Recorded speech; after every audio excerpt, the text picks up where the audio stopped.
Ang kwentong ito ay hango sa totoong buhay. Mula ito sa isa nating kabayan na itago na lang natin sa pangalang Mangregal, taong 1992, probinsya ng Siquijor. Sa dinami-rami ng sugal, hindi magpapahuli ang sabong. Maraming kalalakihan, bata man o matanda ang nalululong.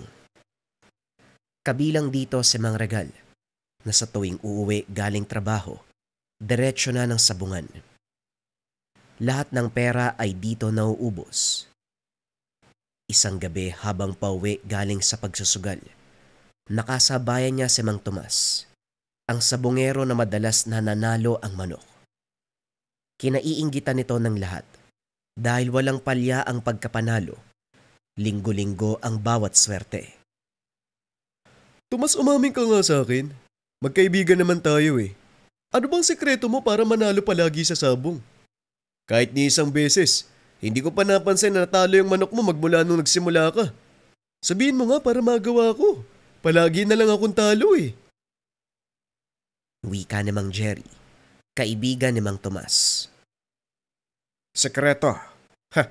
Wala naman akong sekreto. Ang kailangan ay maayos na pag-alaga. Pakitunguan ng mabuti ang panabong. Huwag ding isa lang sa laban kung wala sa kondisyon. Kaya ka natatalo, kahit nanghihina ang manok inilalaban mo pa. Paano mananalo sa lagay na yan? Tugon ni Mang Tomas. Hindi mo ko maloloko pare. Alam ko may sekreto ka. Sabihin mo. Magkaibigan naman tayo eh. Hindi ko ipagsasabi sa iba. Atin natin lang, pangako yan. Loko pala to eh. Sabi ngang wala ko sekreto eh.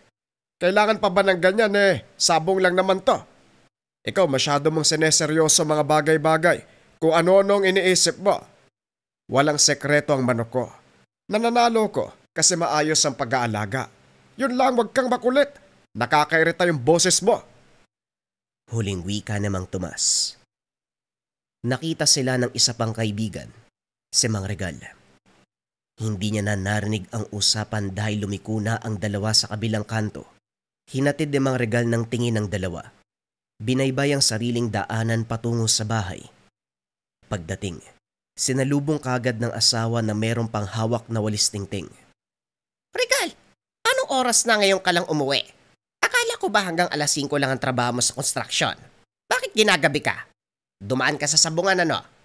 Kailan mo ba ititigil ang ugaling niya? Wala ka nang naiuwing pera sa pamilya mo. Sinisingitan mo pa ng pagsusugal.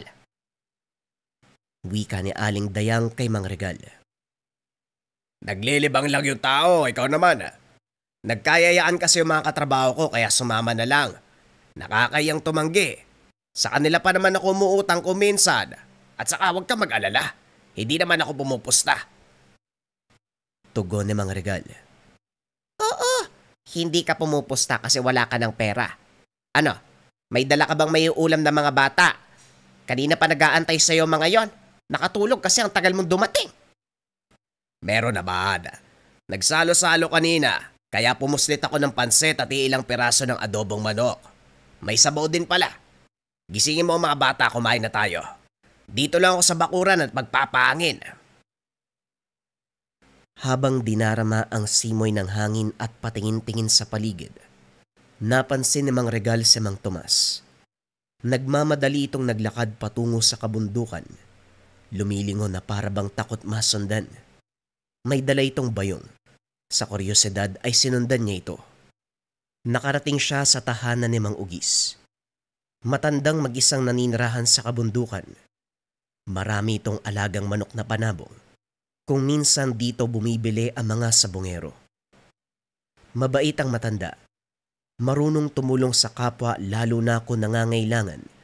Siya rin ang tinuguriang kampyon ng sabong noong araw. Katulad ni Mang Tomas, lahat ng laban ay nananalo. Subalit, sumapit din ang puntong tinalikuran nito ang pagsasabong. Piniling manirahan ng tahimik kasama ang hindi mabilang na mga alagang manok. Sinalubong ni Mang Ugis si Mang Tomas. Hindi niya maintindihan ng kilos ni Mang Tomas dahil galit ito habang tinuturo ang hawak na manok na panabong. Lumapit si Mang Regal upang marinig ang usapan. Akala ko ba maayos tong binigay mong manok? Bakit mahina? Kamunti ka ng mapuruan kanina. Kung natalo, malaking perang mawawala sa akin. Ang ayos ng usapan natin, Ugis. Sapat ang binayad ko sa'yo, tapos bibigyan mo ko ng ganitong klaseng manok. Magdaan-daan ka sa pananalita mo, Tomas. Ang mga manok ko ay nasa kondisyon at handang makipaglaban anumang oras. Baka ikaw tong masyadong nagpupumilit sa manok. Binalaan na kita na pakitunguan ng mabuti para hindi ka baliktarin. Sinasabi mo bang ako ang mali, Ugis? Hoy, wag mo ko binabaliktad ha. Ang ayos-ayos ko, tapos pagbibintangan mo ko. Isa na lang, malilintikan ka talaga sa akin. Biglang nagwala ang hawak na panabong ni Mang Tomas. Inatake siya nito. Dali-dali namang lumayo upang makaiwas. Natigil lang ng kunin ni Mang Ugis ang manok. Yan ang sinasabi ko sa iyo, Tomas. May pakiramdam at marunong kumilatis ng tao ang manok. Hindi lang sila mga hayop na isinasalang sa sabong. Kapag naramdaman nila na masama ang ipinapakitang ugali ng taong humahawak sa kanila, malamang hindi ito susunod sa anumang gugustuhin. Maswerte ka pa rin kasi naawa ko sa iyo. Naipanalo ang laban kanina. Kung ayaw mong maulit, edi umayos ka. Ganun kasimple. Wika ni Mang Ugis. Pinagtawanan nito ni Mang Tomas. Pagsabihan mo kamong manok na yan, mamaya gawin kong tinola eh. Hindi na kailangan, Tomas. Ito na rin ang huling pagkakataon na mahahawakan mo ang manok ko. Puputulin ko na ang anumang ugnayan sa iyo. Hindi ka marunong mag-alaga, kaya wala nang dahilan para ipagkatiwala ko sa iyong manok. Umalis ka na. Malalim na ang gabi. Aba, hoy! Binayaran ko yung manok na yan, akin yan. Wala sa usapan na babawiin mo. Giit ni Mang Tomas. Sinubukan pang bawiin ang manok pero hindi pumayag si Mang Ugis. Malinaw na nakasad sa usapan natin na sa oras na hindi maalagaan ng tama ang panabong, may karapatan akong bawiin. Nakalimutan mo yata kasi matanda ka na eh. Huwag ka mag-alala. Ibabalik ko ang perang binayad mo. Doble pa.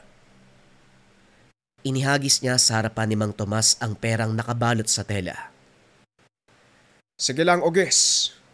Huwag kang magsisi kung gagawa ko ng hakbang tungkol dito. Ipapakalat ko sa buong lugar ang sekreto mo.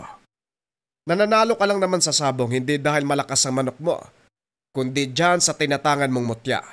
Kung umasta ka parang sino, umaasa lang naman sa bisa ng bagay na yan. Muling wika ni Mang Tomas. Pero tinawanan lang ni Mang Ugis. Gawin mo ang gusto mong mangyari, Tomas. Kung tutusin, nasanay na ako sa mga banta mong paulit-ulit. Pero hindi naman nagagawa. Alam natin pareho na hindi mo kaya kasi natatakot ka sa balik ng karma. Alam mo rin kung gaano katindi ang parusa kung mutya na ang kinalaban. Minsan ka nang nagdusa kaya alam mo to, hindi ba? Sige lang, Ugis. May kalalagyan ka rin balang araw. Sa'yo na ang manok mo, kasing hina mo. Muling wika ni Mang Tomas bago umalis. Tumatawa na lamang si Mang Ugis habang pinapanood itong lumayo. Sa kabilang banda, umuwi na rin si Mang Regal. Bumalik sa pagkakaupo sa bakuran habang naguguluhan sa narinig na usapan.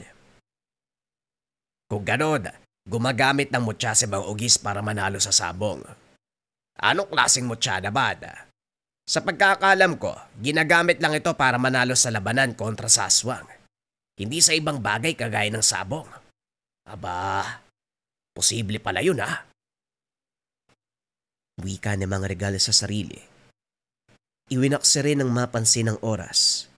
Pumasok ng tahanan at saka nagpahinga. Kinabukasan habang naglalakad patungo sa pagtatrabahuhan, napansin niya ang isang lalaki may dalang bayong. Lumapit ito nang makita siya. Manong, matanong nga po, saan dito yung sabungan? May nagsabi kasi na dito daw banday. Wala naman ako makita. Wika ng lalaki. Dumiretso ka lang dyan. Pagdating mo sa dulo, bandang kanan. May malaking bahay na gawa sa kawayan. Sa likod niyan, doon yung sabungan. Sa bakanteng lote ha, sa lilim ng manggahan. Magsasabong ka ba o magtitinda ng manok? Pwede rin po magsabong, pwede magbenta. Depende sa takbo ng kaganapan pagdating sa sabungan. Sige, maraming salamat ho Wika ng lalaki. Nagmamadali siyang lumakad. Dumiretso na si Mang Regal sa pupuntahan. Pagsapit ng hapon, saktong kakatapos lang makatanggap ng sahod. Nagtungo si Mang Regal ng sabungan. Marami ng tao at nasa kalagitnaan na ang laban. Nanood muna siya at nakaramdam kung kaninong manok ang malakas. Nang magsimula ang ikalawang laban, dito na pumusta. Nakita niya ang manok ng lalaking nakasalubong. Matindi ang pinakitang galawan, kaya doon siya sumugal. Lumipas ang ilang sandali. Bagsak ang kalabang manok. Hindi nakagalaw matapos magtamo ng matinding sugat. Sa unang beses nakaramdam ng saya si Mang Regal matapos manalo. Ang tindi ng manok mo pare. Ilang salpukan lang bagsak agad ang katapat. Isasalang mo pa ba? Pupusta ako ulit, sigurado eh. Oo, hanggat buhay ang manok ko, ilalabang ko. Pumusta ka lang, lakihan mo na para malaki din ang balik. Walang pagdadalawang isip na nalakihan ni Mang Regal ang pusta. Sa ikalawang pagkakataon ay nanalo uli. Ganon din sa ikatlo, hanggang sa huling pagsalang ng manok. Kung hindi lang ipinatigil ng namumuno ng sabungan, magpapatuloy ang swerteng nararanasan. Umuwi siya ng abot langit ang tuwa, matapos manalo ng malaking halaga. Mabuti naman kinapitan ka ng swerte ngayon. Siguro naawa ang langit kaya pinagbigyan ka. Kaninong manok ka ba pumusta? Tanong ng asawang si Aling Dayang. Tumulong ito sa pagbibilang ng perang napalalunan. Yun lang, hindi ko natanong yung pangalan. Oo nga pala. Nakasalubong ko kaninang umaga. Nagtanong kung saan ang sabungan. Naabutan ko pagdating ng hapon, nakita ko kung paanong lumaban yung manok kaya sumugal ako eh. Sakto, sinuwerte. Kung hindi nga lang tinigil ng nung namumuno, ay nako, malaki pa sana ang mayuwi ko. Hindi na yata nagustuhan ng namumuno ang kinakalabasan ng laban. May manok din kasi yon. Yun, talo din. Nakipusta ka sa manok ng taong hindi mo kilala. Nako, Regal, delikado yan ha. Ito naman parang ngayon lang ipinanganak. Hindi ba nakaabot sa pandinig mong usap-usapan? Kumikilos ang mga nilalang sa panahong ito para makisali sa mga ganyang gawain. Ay nako, huli kong nabalitaan sa karatig bayan. Akala nila manok ang isinalang sa labanan, yung pala aswang. Nagbalat kayong panabong, kaya palagi nananalo kasi hindi ordinaryo. Baka mamaya ang lalaking yan aswang din, tapos nakipusta ka pa. Ay nako, ayoko na nga, baka marumi ang pera na yan. Wika ni Aling Dayang. Natahimik si Mang Regal. Hindi niya maiwasang maisip ang sinabi nito. Sa katunayan, minsan nang narinig ang ganitong balita pero hindi pinagtuunan ng pansin sa pag-aakalang paninira lamang sa sabongerong palagi nananalo sa sabong. Tumigil ka na sa pagsasabong. Sa aswang ka pa pumupusta. Grabe ka naman.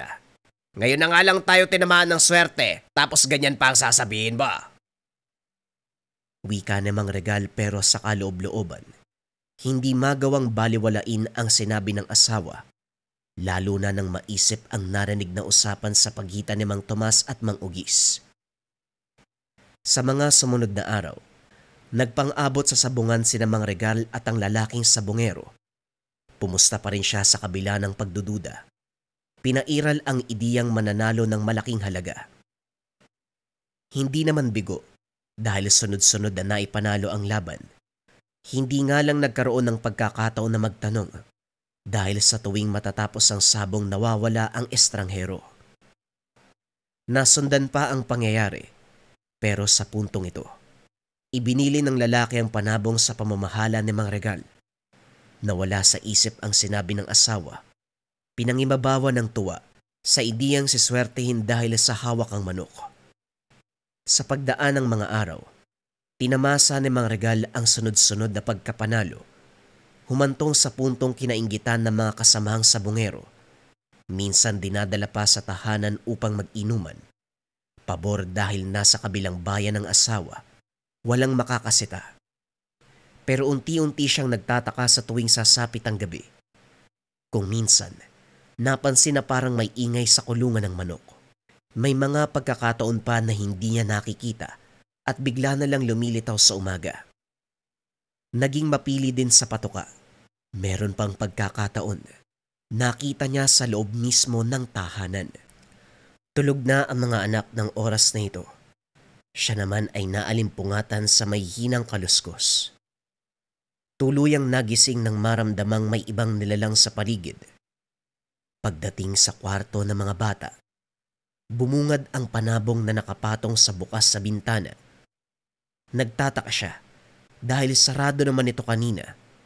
Pero ang mas kinagulat, nagpalit ng anyo ang manok. Naging isang nilalang na hubog ng tao.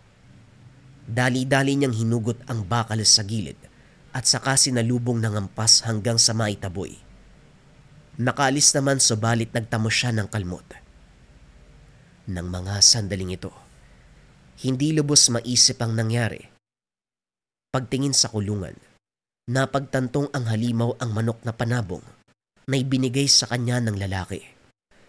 Wala sa oras na paniwala sa sinabi ng asawa.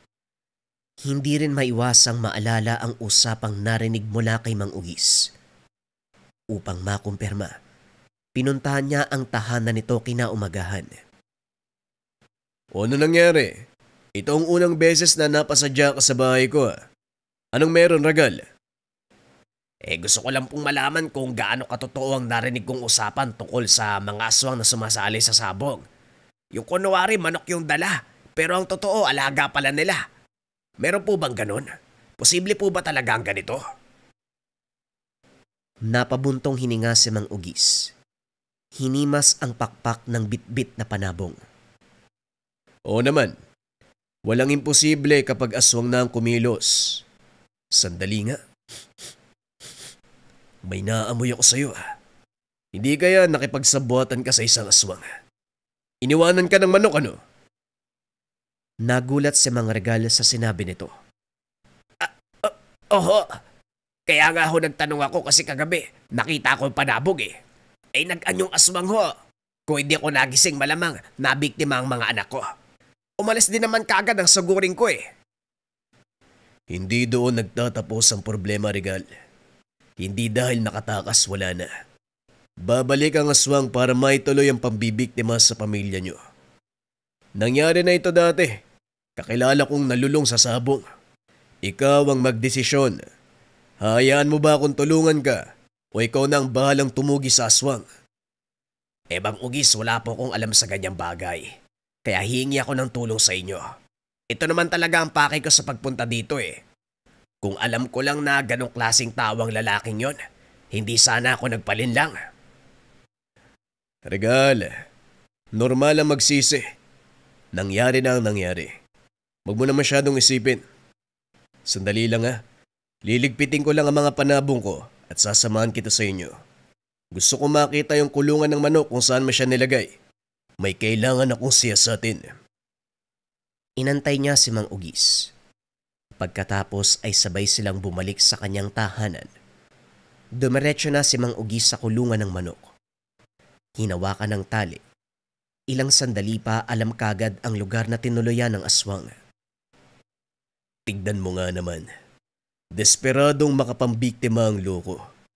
Kahit kapitbahay sa sitio dadalihin, no? Wala talagang pinipili ang animal. Maganda ka dahil mamayang gabi tayo lalakad. Maniningil na may atraso sa kabilang lugar. Wika ni Mang Ugis. Hindi nakapagsalita si Mang Regal. Namamangha siya. Hinawakan lang ang tali ng manok. Nalaman kagad kung nasaan. Buo na rin ang tiwala nito, kaya minabuting pakinggan ang bawat salita. Pagsapit ng gabi, nakabang sila sa nag-iisang tahanan sa tabi ng kakahuyan na ang kabilang gilid ay malawak na taniman. Nagtago muna sila sa hindi kalayuan, nagmanman sa lalaking nasa bakuran. Hinahagod nito ang bitbit na panabong. Makalipas ang ilang sandali, nag-anyong tao na ito. Nakaramdam ng takot si Mang Regal nang makita kung paanong magbago ng anyo. Samantala tahimik lamang si Mang Ugis dahil alam na ang patutunguan ng pangyayari. Sinadya kong isama ka para malaman at masaksiyan ng mga mata mong katotohanan. Yan ang lalaking nag-iwan sa'yo ng manok, hindi ba? Tapos yung isang nilalang na nakita mo, yan yung panabong na ibinilin sa'yo. Tignan mo, mula sa pagiging manok, nag-ibang itsura. Lumakad na ang isang nilalang papasok ng kakawayan. Naiwan ng isa nitong kasama, ang taong nagbigay ng manok kay Mang Regal. Nilapitan siya ni Mang Ugis. Nagulat ito sa nakita. Kumusta? Magandang gabi sa'yo. Gusto ko lang sanang makipagkaibigan kung mamarapatin mo. May papakiusap lang ako ha. Pero kung ayaw mo, pwede naman natin pag-usapan sa marahas na paraan. Hinugot ng matanda ang itak na nakasugbit sa tagiliran. Sinabayan pa ng paglabas ng tinatangang mutya. Hindi nakakilos sa kinakatayuan ng lalaki. Nanginginig na nakatingin. Huwag mo kong artehan ha. Ang lakas ng loob mong dumayo sa amin. Kinuha mo ang tiwala ng isang kakilala para malin lang. Iniwanan mo pa ng panabong na isa namang halimaw. Yung kasama mo, saan siya pupunta? Mas mabuti siguro pabalikin mo dito para tatlo tayong maglaban. Hindi sumagot ang lalaki. Nagmamadaling tumakas pero kagad ding napigilan. Dali-daling tinaga sa likod. Napaangil ng malakas na magtamo ng sugat. Nagpupumilit pang kumawala sa maigpit na pagkakahawak ni Mang Ugis. Sinuntok ng matanda, tinadyakan hanggang sa umandusay. Tawagin mo yung kasama mo para isahang tugis na lang ang gagawin ko. Dalian mo na, hindi pa yun nakakalayo. Sinunggaban si Mang Ugis ng aswang. Tumilapo ng matanda, bagyang nahilo matapos tumama ang ulo sa konkretong haligi ng tahanan. Hinarang niya ang braso nang bumuelo ng kagat ang nilalang. Nandito ka na pala. Hindi na kailangan tawagin pa. Mabuti yan. Sabay kayong mamamatay. Malakas na tinulak ang nilalang sabay dampot ng nabitawang itak. Tinaga ng tinaga hanggang sa bumaluktot na lamang ito sa tabi. Nangisay matapos magtamo ng sugat sa iba't ibang bahagi ng katawan. Binalingan ni Mang Ugis ng pansin ang isa pang lalaki. Hindi ito makatingin sa kanya. Nanginginig habang nakikiusap. Maawa ka. Hindi na ako ulit. Pangako lilisanin namin ang lugar at hindi na babalik. Pagbigyan mo ko, marunong kaming tumupad ng usapan. Mukha mo. Kayo nga kung makapambiktima. Hindi nyo pinapakinggan ng mga taong nakikiusap sa inyo. Kaya wag mo kong idaan sa ganyang usapin. Wala akong awa sa mga kagaya mo. Hinawakan niya sa muka ang lalaki. Sabay sapilit ang subo ng tangang mutya. Nagpupumilit na kumawala. Naluluhang nakiusap pero hindi pinakinggan. Ilang sandali ang lumipas, sumandusay na lamang ito katabi ng kasamang aswang. Sa puntong ito, lumapit na si Mang Regal. Maging siya ay hindi makapaniwala sa nasaksiyan. Kung itatanong mo, oo.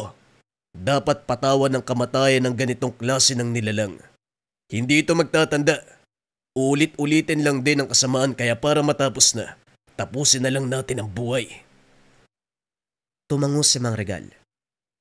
Nagtulong sila sa pagligpit ng bangkay. Sa silong mismo ng tahanan, naghukay. Sinunog ang katawan nito. Sa paglipas ng mga araw, unti-unting nakalimutan ni Mang Regal ang nangyari. Okupado ang isipan sa pagsasabong.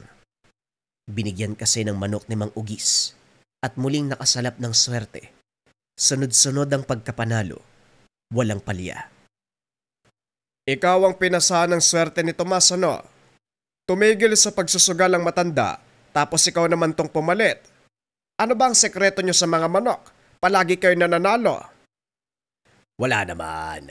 Sadyang malakas lang ang kapit sa dasal. Tsamba, kaya siguro nananalo.